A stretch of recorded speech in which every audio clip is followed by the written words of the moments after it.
नमस्कार शेतकरी बंधूंनो, कृषी मित्र शिवाजी गायकवाड चॅनल मध्ये आज तुमचं स्वागत आहे। आज आहे 26 जानेवारी प्रजासत्ताक दिन।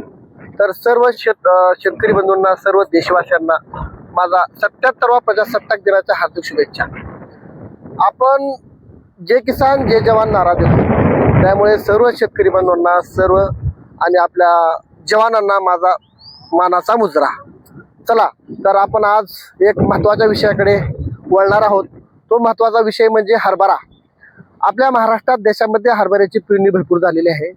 तर आपण हरभरा शेवटच्या अवस्थेमध्ये असताना काय फवारावं याबद्दल थोडक्यात मी माहिती सांगणार आहे। कसं आहे, शेतकऱ्यांचं एक शेवटचं फवारणी करायचं चुकतं। शेवटला शेतकरी काय करतो, आपली पळापळ असते, ऊसाची लावण आहे, अशा प्रकारचे भरपूर कारणं सांगतात आणि शेवटची फवारणी चांगल्या औषधाची विसरतात। मार्केटमध्ये भरपूर औषध आहेत आणि शेतकरी काय करतात की आता हरभरा घाट्यामध्ये आहे, दुर्लक्ष करतात आणि शेवटची फवारणी काहीतरी फवारून आपलं मोकळं होतात। तर माझं सर्व शेतकऱ्यांना विनंती आहे की असं कुठलंही औषध घेऊन फवारू नका। चांगलं ब्रँडेड औषध तुम्ही फवारून हरभरा डबल उत्पादन निघालं पाहिजे, अशा पद्धतीने तुम्ही फवारणी करणं गरजेचं आहे। तर तुम्ही फवारायचं काय, मार्केटमध्ये भरपूर औषध आहेत, भरपूर खत आहेत। ते पारंपरिक पद्धतीने तुम्ही काय करता, 0050 052 34 पोटॅशियम सोयनाट अशा प्रकारे तुम्ही फवारता। हे तर आहेतच, पण ह्यापेक्षाही दर्जादार मार्केटमध्ये हरभरा तुमचा एकदम मोठा दाना आणि पूर्ण वजनदार भरेल अशा औषधं आलेलं आहे।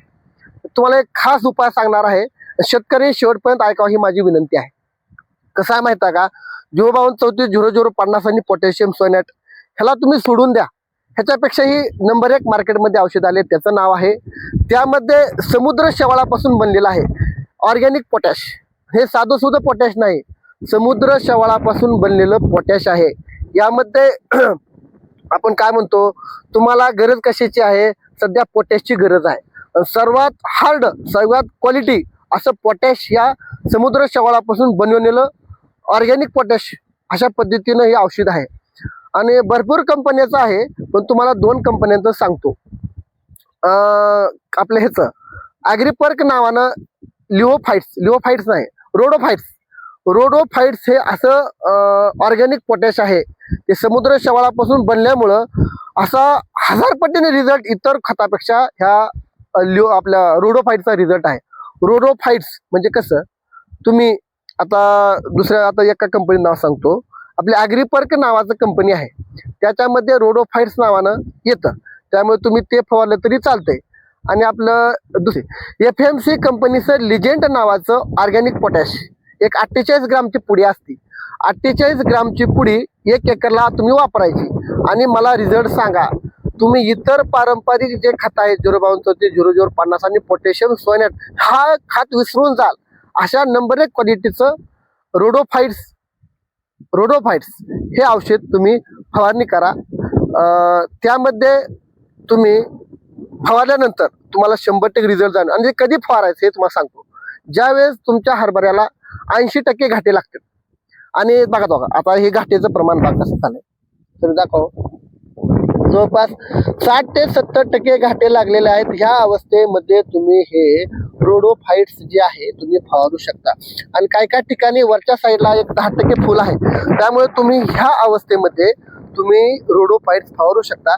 मार्केटमध्ये कुठेही रोडोफाइट्स हे अवेलेबल आहे, त्यामध्ये सरळ शेतकऱ्यांना दुकानदाराला विचारायचं, समुद्र शेवाळापासून बनलेलं ऑर्गॅनिक पोटॅश रोडोफाइट्स आम्हाला द्या।